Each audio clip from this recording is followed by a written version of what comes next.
the first episode of the Active Hope Show. I'm Chris Johnston, and with my co-author Joanna Macy, we wrote Active Hope to draw together insights and practices that help us give our best response to the crisis of sustainability unfolding in our world. One of the core insights is that our ability to respond is shaped by the stories woven into our view of reality. If we want to be empowered and inspired, we need stories that are empowering and inspiring. So here Joanna tells one that we both draw strength from.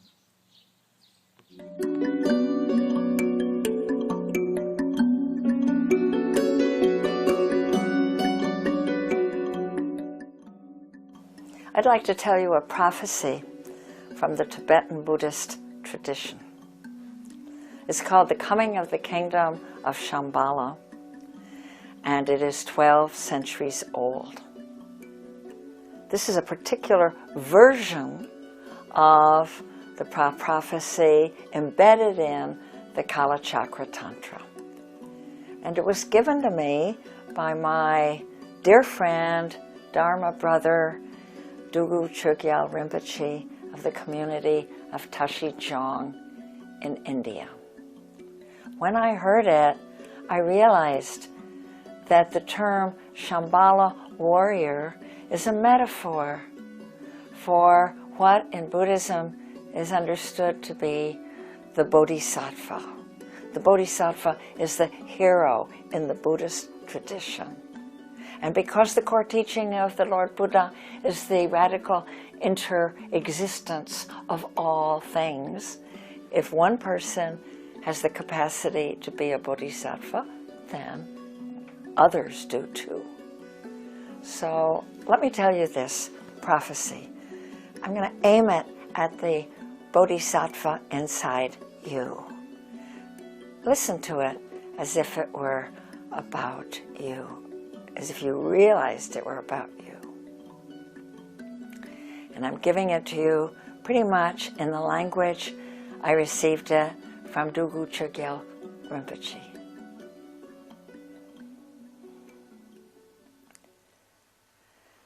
There comes a time when all life on earth is in danger. At that time, great powers have arisen, barbarian powers.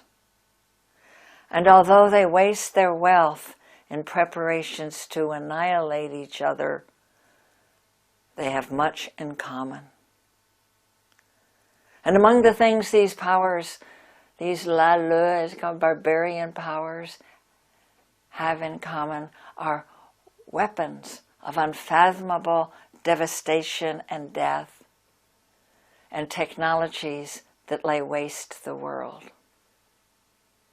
And it is just at this point in our history when the future of all beings seems to hang by the frailest of threads that the kingdom of Shambhala emerges. Now you can't go there because it is not a place. It exists in the hearts and minds of the Shambhala warriors. And actually, you can't tell a Shambhala warrior by looking at her or him, because they wear no uniforms, no insignia, they wield no banners, they have no barricades upon which to climb to threaten the enemy or behind which they can rest and regroup. They don't even have any home turf. For the Shambhala warriors have only the terrain of the barbarian powers to move across, to act upon. Now the time is coming, Dugu Chogyal Rinpoche said to me, when great courage is required of the Shambhala warriors. Moral courage and physical courage. And that's because they are going to go right into the heart of the barbarian powers to dismantle their weapons. They're going to go into the pits and citadels where the weapons are made and deployed. They're going to go into the corridors of power where the decisions are made to dismantle the weapons in every sense of the word. Now mark this, said Chujia Rinpoche to me. The Shambhala warriors know that these weapons can be dismantled because they are manomaya. That means mind-made. Made by the human mind, they can be unmade by the human mind. Because the dangers that face us are not brought upon us by some satanic deity or some evil extraterrestrial force or some unchangeable preordained fate.